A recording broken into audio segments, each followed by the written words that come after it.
আল্লাহ সুবহানাহু ওয়া তাআলা আমাদের 12টি মাসের মধ্যে এই রমাদান মাস আমাদের অফারের মাস হিসেবে আল্লাহ তাআলা ঘোষণা দিয়েছেন। তার কারণ অফার যখন ছাড়া হয় বা অফার যখন দেওয়া হয়, তখন দেখা যাচ্ছে যে এক্সট্রা অতিরিক্ত কিছু আমরা জিনিস কিনে ফেলি। তার কারণ পরবর্তী সময়ে আমরা এই অফারটি নাও পেতে পারি, এই জন্য আমরা সকলে অফার গ্রহণ করি। সেরকমভাবে আল্লাহ তাআলা গোটা মুসলিম উম্মার জন্য এই রমাদান মাসকে অফার হিসেবে দিয়েছেন। যারা এই রমাদান মাসে একটি নফল ইবাদত আদায় করবে, আল্লাহ তাআলা অন্য মাসে 70টি ফরজ ইবাদতের সওয়াবের মতন সওয়াব আল্লাহ তাআলা দান করে দিবেন। সুতরাং যদিও মনে হয় যে আমরা এই নফল ইবাদত করলাম অনেক, আর না করি, ওই যে যেরকম ভাবে এক্সট্রা আমরা কিছু কিনে রাখি, অন্য মাসে যেরকম ওটার মূল্য বেশি হয়ে যায়, এই মাসে আমরা অতিরিক্ত কিছু নফল আদায় করে রাখবো, এক্সট্রা কিছু করব, আল্লাহ তাআলা অন্য মাসের তুলনায় এই মাসে বরকত বেশি দান করে দিবেন। জোরে বলে সুবহানাল্লাহ। সুতরাং এই মাস হচ্ছে আমাদের আল্লাহ তাআলার কাছে থেকে আমাদের জীবনের গুনাহগুলো মাফ করে নেওয়ার মাফ, আমাদের জীবনের ভুলগুলো শুধরায় নেওয়ার মাফ। আমরা আল্লাহ তাআলার কাছে একনিষ্ঠ বান্দা হয়ে তার যে সন্তুষ্টি অর্জন করার মাস, সেই মাসের নাম হচ্ছে মাহে রমাদান। আমি যে আয়াতে কারিমাটি তেলাওয়াত করেছি, এটি কোরআনুল কারীমের সূরা আল বাকারার 182 নম্বর আয়াত। আল্লাহ তাআলা এই আয়াতের মধ্যে আমাদেরকে এই রমাদানের সিয়ামের ফরজের ব্যাপারে আল্লাহ তাআলা এখানে উল্লেখ করছেন।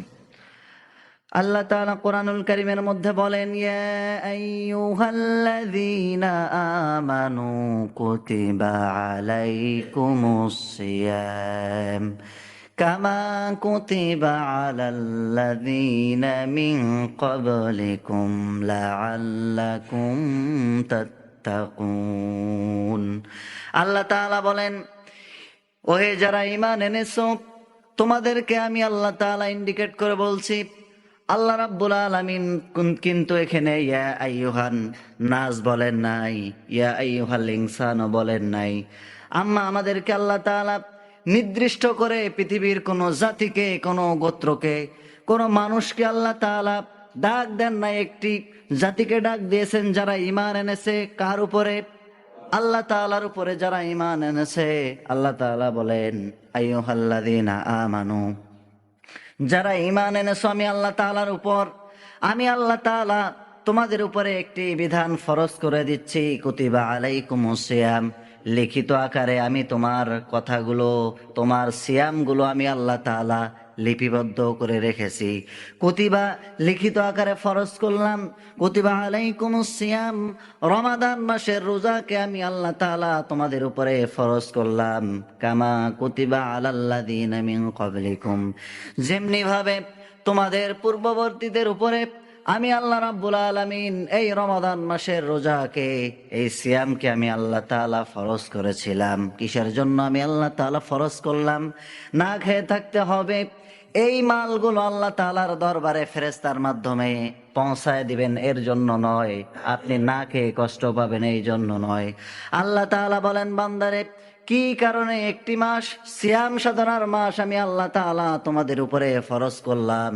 বান্দারে শোনো, লাআল্লাকুম তাত্তাকুন, যাতে করে আমি আল্লাহ তাআলার যেই প্রকৃত ভয়, যেই তাকওয়া, যেই পরহেজগারিতা অর্জন হলে পরে জান্নাতে যাওয়ার আর কোনো বাধা থাকবে না, আর কোনো প্রতিবন্ধকতা থাকবে না।